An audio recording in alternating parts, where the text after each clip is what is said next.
welcome back. The Gary Sutton Show, American Women. The Guess Who, I remember them. They were a fun group, yeah.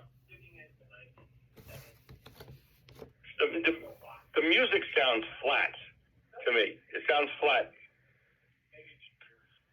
Could be, I suppose, but I hear things very carefully when it comes to music. My sister, by the way, has perfect pitch. She's listening to the show this morning down, I think, in Fredericksburg, Virginia, and she has perfect pitch. So if something is the slightest bit off, it's, yeah.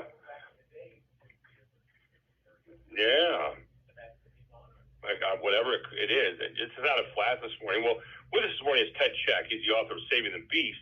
A recovering reporter reflects on America's broken media and how to fix it. He's also in charge of information here in York County, and he is a former journalist, and he talks about a recovering reporter. And he joins us here this morning on the Gary Sutton Show. Good morning, Ted. How are you?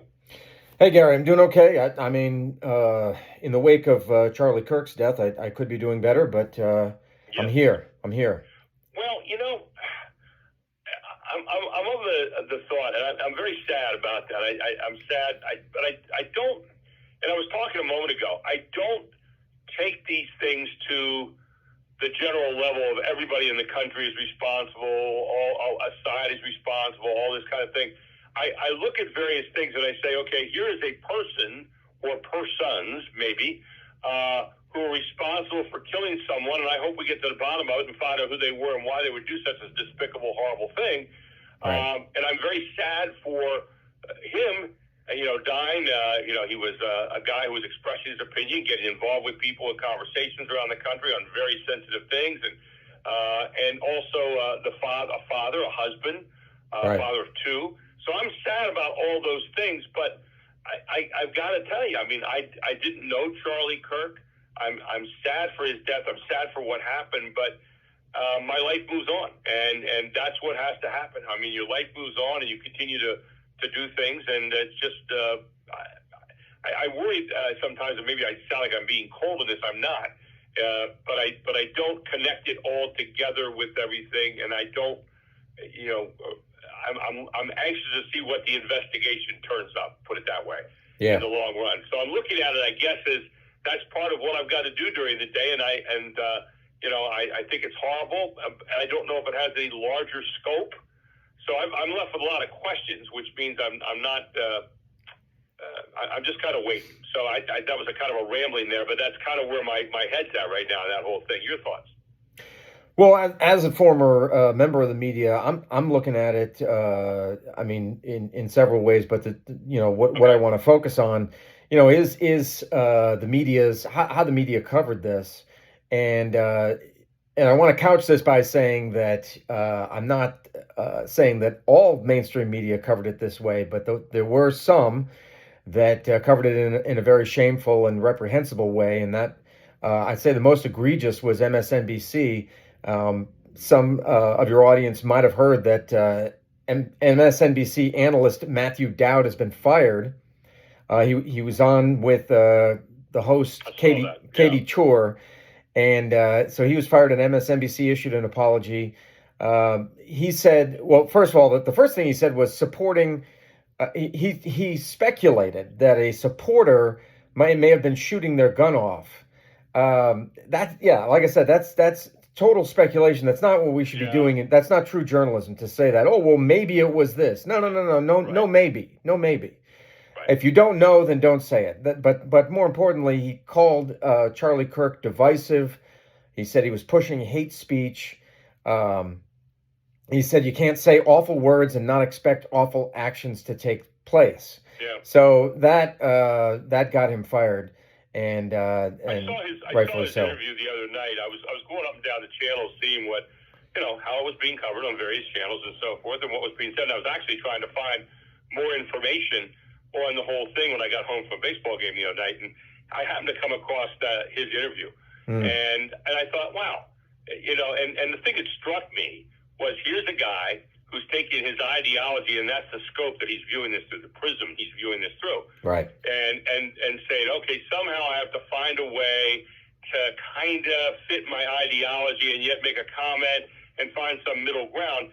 And I'm thinking to myself, how about if we just report what happened, what we know about at this point, and that's that?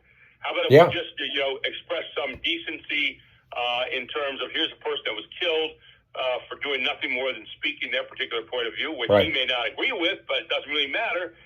Nobody would want to be shot for having their point of view in a country that espouses liberty and freedom. So I know what you're talking about with his interview, and the fact that he had to take his time and search for a way to somehow express some kind of empathy for a guy in a moment when he was killed, that did step me back a little bit. Yeah, and I was doing some searching this morning, and I found another example. Gonna have to call him out. CBS host Nate Burleson appeared to, I'll couch it this way, he appeared to blame Republicans. He had somebody on his show, and he said, "Is this a moment for your party to reflect on political violence? Is it a moment for us to think about the responsibility of our political leaders?" So we're going to blame Charlie for his own death. We're going to blame Republicans for Charlie's death. I don't know what else to say except for shameful and reprehensible. It's not journalism. It's not true journalism. I will go back to this, and I agree with you. But I think it's time for all Americans to just kind of just step back a little bit if we apply anything from this moment, and to say, are we trying to get solutions here? Or are we trying to just win?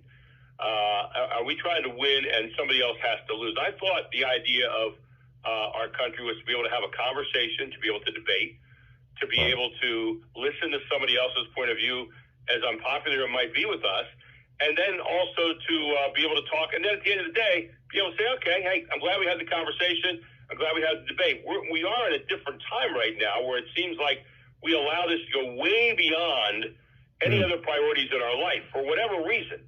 And I would love to know the answer to that. I don't know what it is yet. Right. And it's, why we disinvite people at Thanksgiving, why we have friends that, don't want to sit at their house because we voted a certain way or whatever.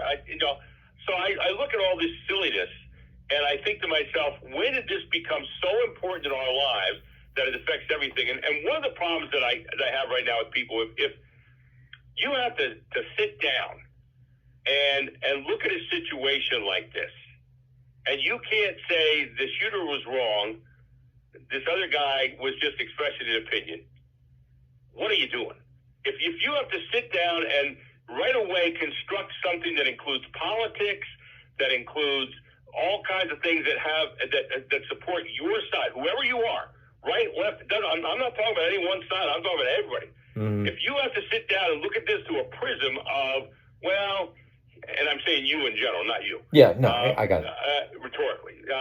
Then take a little stock of yourself. Step away and decide what kind of human being you are. Because everybody goes into right away, pro-Trump, anti-Trump, all that kind of crap. To me, that has nothing to do with this.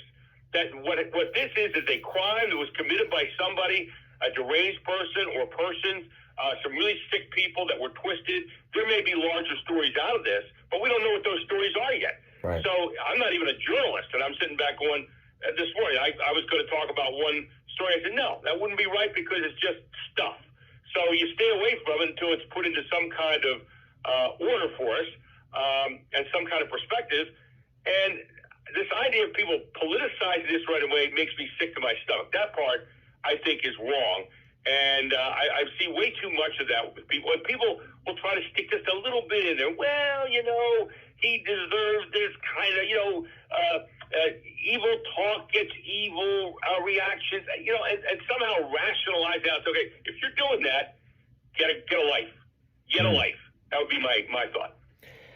Well, we've become, it appears, so polarized as a nation. It's either you're for one thing or you're for another, and never the twain shall meet. People retreat to their own echo chambers. Whatever you believe in, you go to those websites or those cable stations or those newspapers to get it repeated back to you, and then you feel better about yourself.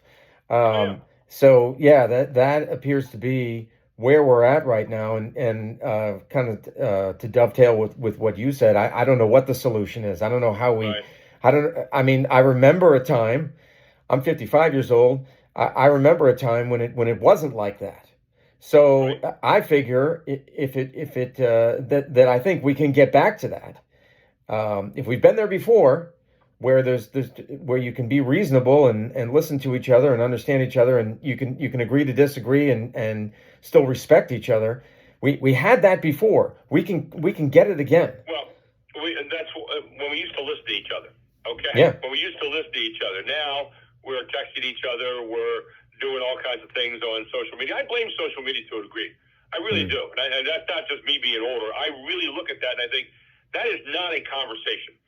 A conversation is when two people are standing across from each other, talking, listening, debating, raising the conversation to another level, listening to what the other person has to say, and really trying to know. You want to know how we cure some of this? We go to the places where people are speaking about these things that might be unpopular to us, that we may not agree with, and listen to what they have to say. And then, once you've heard that, then react in an appropriate way. Get into a conversation with people. Don't be afraid to talk to people. But the problem is, we don't know how to do that as well anymore. I'm not saying we don't do it at all in our country, but we don't do it as well. Right. And I think normal people can converse about anything. You go to politics, it's like the guy crawls in the car behind the steering wheel and grows fur and becomes a werewolf, because we politics has done that to us for whatever reason. And we don't do well politically talking with each other right now as a whole. Not saying that, and no one does it, but as a whole, as a general sense right here, we don't do as well conversing with each other and listening with each other. We talk at each other. We spit out our little thing that we have from our side. The memo got sent to us, and we spit it out, and then we wait for them to say something so we can say something again, but we're not hearing a word they say. And that's the problem. Yeah, and you place some of the blame on social media, and I would place some of the blame on mainstream media. Because some people that listen to your show, might get sick of me coming on every week and saying, "Oh, the media did this, the media did that," and I'm just kind of pointing things out from my point of view that the media can do better, should do better. So they play a role in this as well. And if we all come back to the simplicity of report what happened.